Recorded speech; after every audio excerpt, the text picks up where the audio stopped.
All right. All right. I am delighted to welcome Minami to the Sasaga podcast. So, Minami, please tell us who you are and what amazing things you do.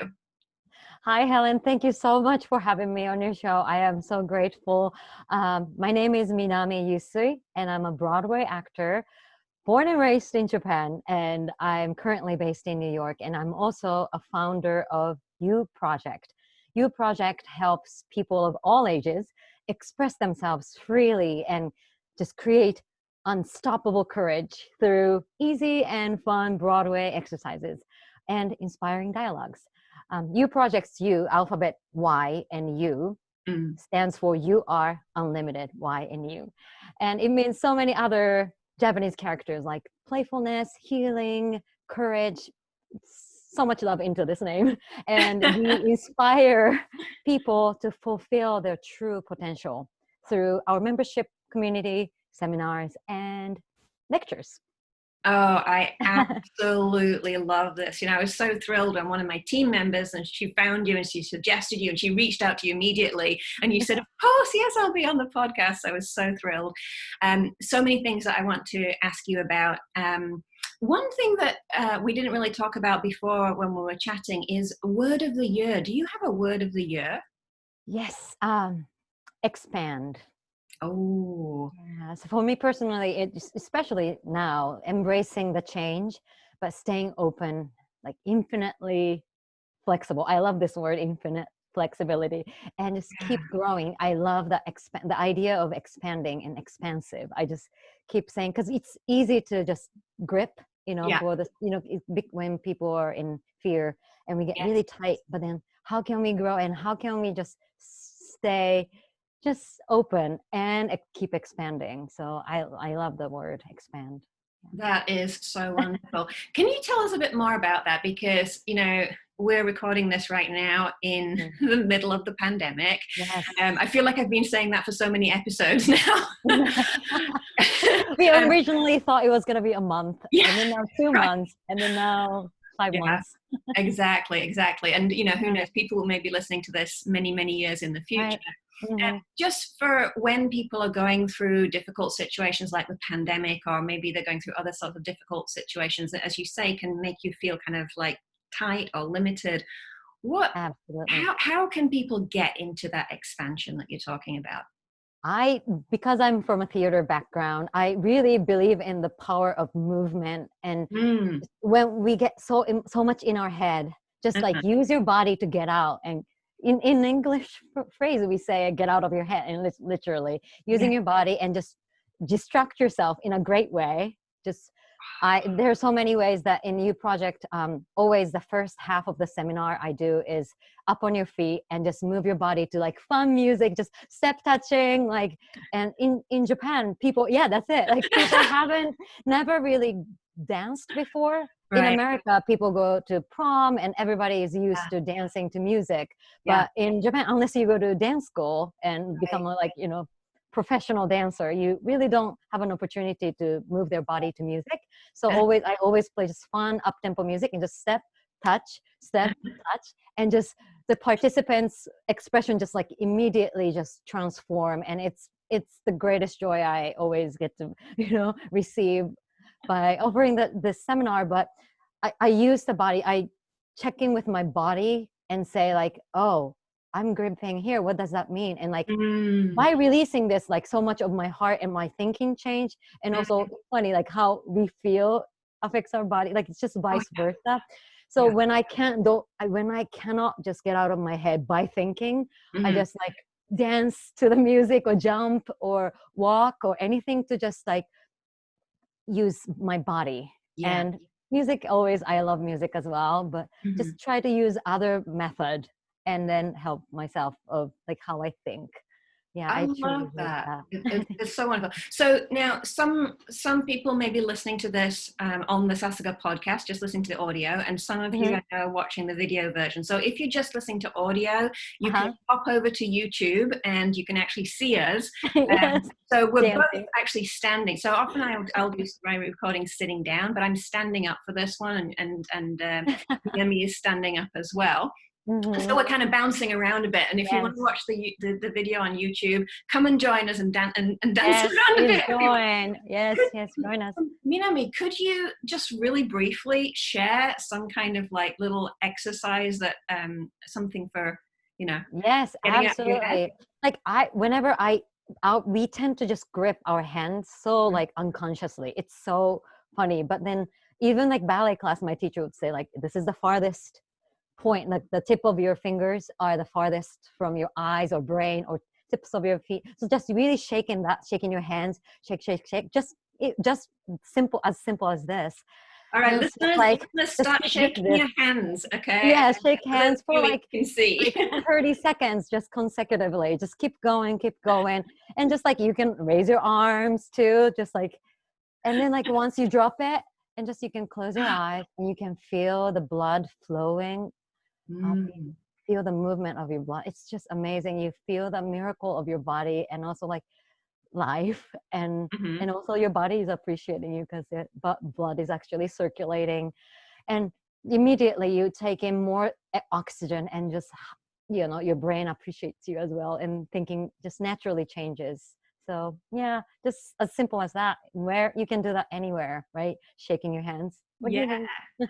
Wonderful. I love that. Thank you. That's like such a simple and practical and like just really fun tip. Love it.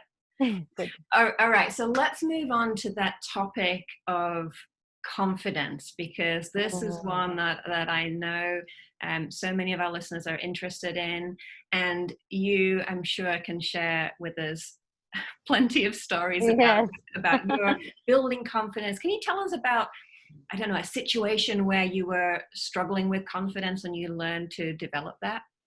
Yeah, I mean, so many stories about confidence, but I truly believe that we all already have all the confidence you need, but we tend to block it or like push it down, and we are just not letting it release and come out.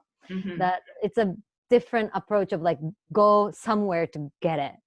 Like confidence is already here, so you just need to allow yourself to meet that confidence and find that confidence within you. And just so many blocks, the physical like tightness and everything, that's that all the block that we've created over the years, just releasing that. And it's I think that's a really like it's short, it's closer than you ever think. And for me, the English was always, I didn't grow up speaking English, and when I came here to pursue theater, just English was the biggest I don't like the word obstacle, but it was something I had to really work on. And in Japan growing up, I really liked learning or studying English, so I was pretty confident, I thought. But then when I came over to the US, and my first classroom at the university, I could not understand what the professor was saying. It felt so fast, and I couldn't respond immediately or speak up in class. And I was so shocked, like how little I was understanding. And still I would do fine with exams because I would just memorize the textbooks and what the teacher was writing on the blackboard, and I would pass the test, but I wasn't communicating. And I wanted to do theater, so I was like, if you want to be an actor and you have to be able to communicate. And I was like, I have to do something about it.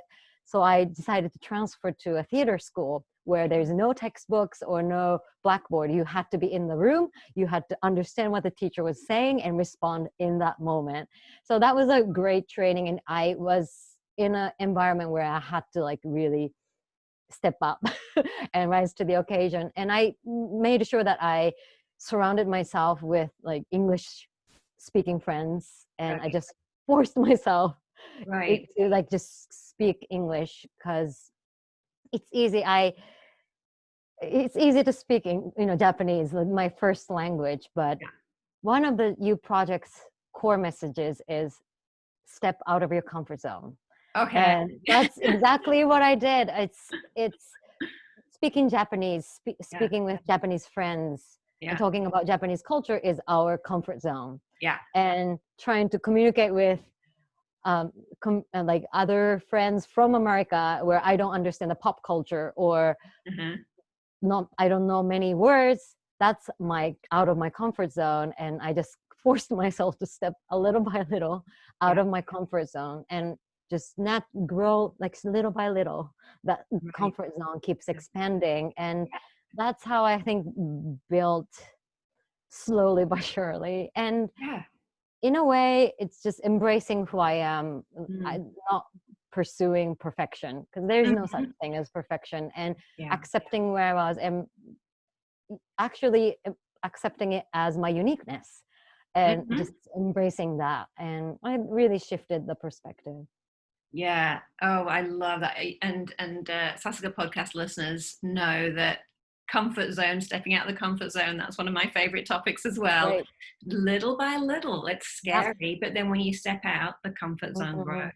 Yeah. We also say celebrate every victory, because we tend to say, oh, if I don't, for example, for me, if I'm not on Broadway tomorrow, any effort I do between is worthless. No, like by acknowledging every step and every action and every courageous move you made, you acknowledge it and celebrate. And by doing that, I call it positive blocks. It's like you keep building up, and then you'll get there. It's not going to be like an overnight, big success.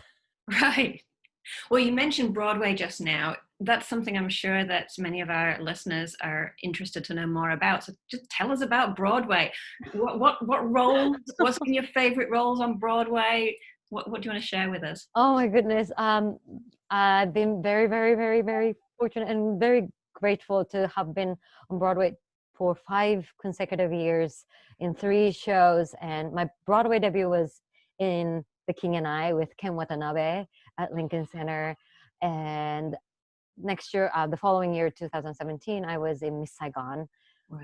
And then the following year, I just keep pinching myself. I just can't still believe, but very grateful.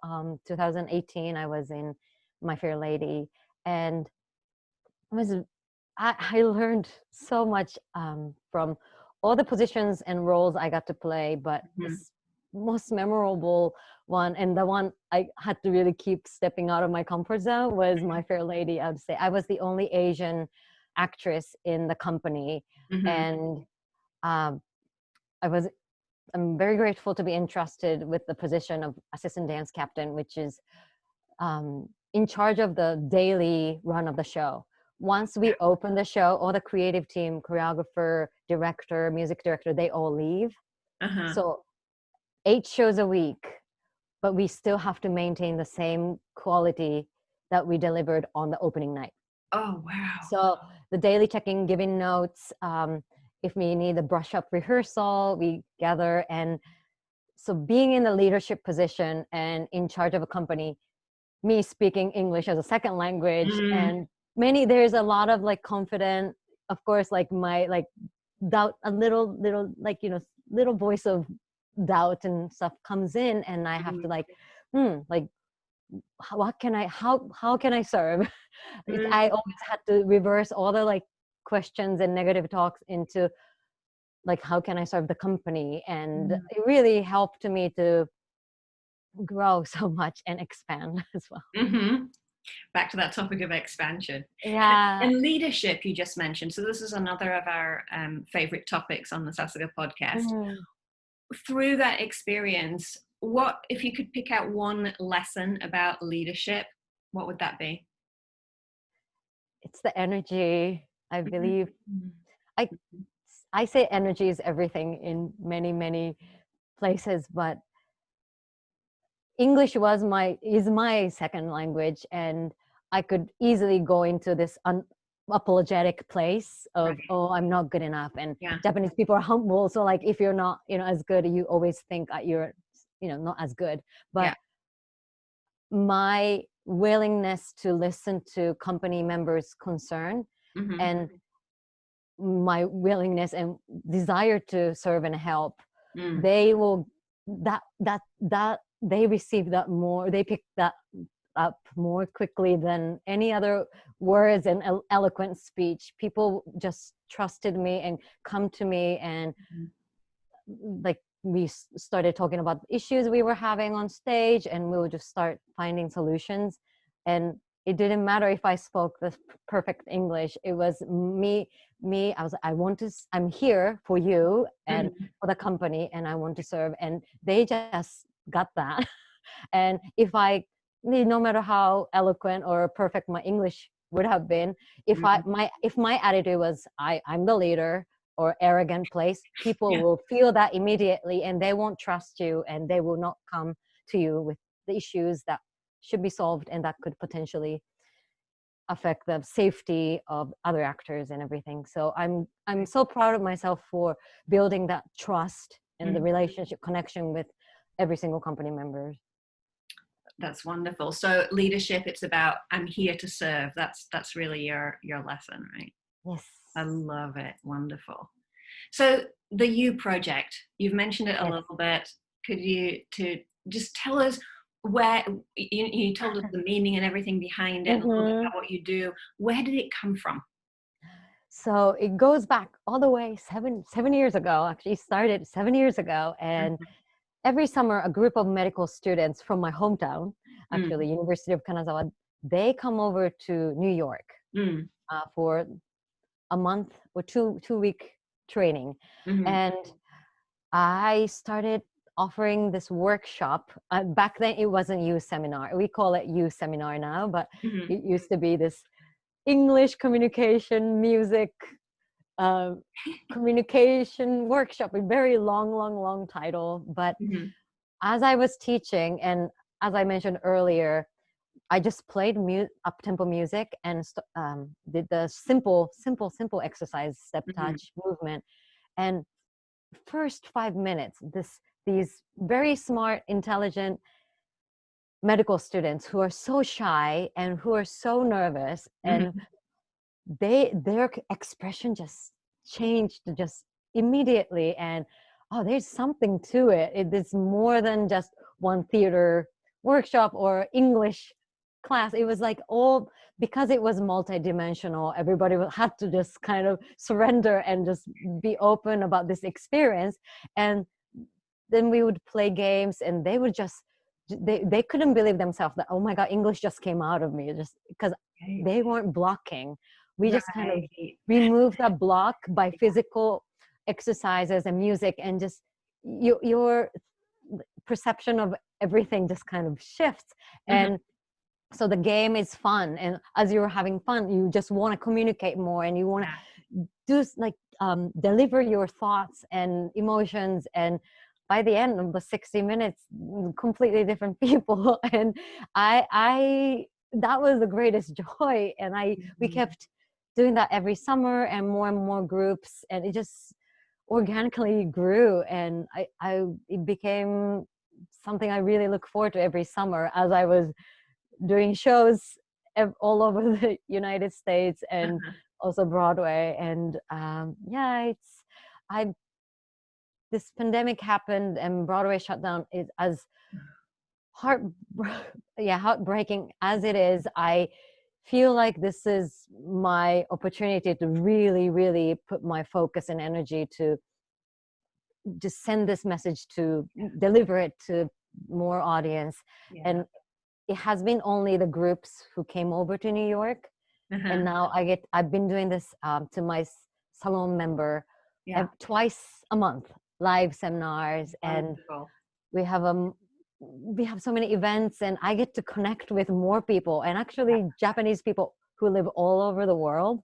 There are members who live in Australia, LA, Ohio, in Amsterdam, everywhere. And we get to all come together and just lift each other up and just keep expanding our potential. It's just been the greatest joy. So I feel like this was meant to be in a way. I tried, in Japanese we say pinchi wa chance. It's a crisis, it's an opportunity. And I feel like this shift of perspective and how I look at this situation. And I'm given the opportunity to connect with Japanese people and encourage people to just step out of their comfort zone and keep expanding the potential. I love it. Absolutely wonderful. So for listeners, for those of you who are watching, we're going to put the links in the show notes so that you can find out more about the You Project and maybe go and have a look and enjoy. Yes, thank you. I hope. Yes, shake. We definitely have videos available. So yeah, please come. YouProject.org. That's great. Wonderful. So Minami, is there anything else that you would like to share with our Sasuga podcast listeners and viewers today? Yes. I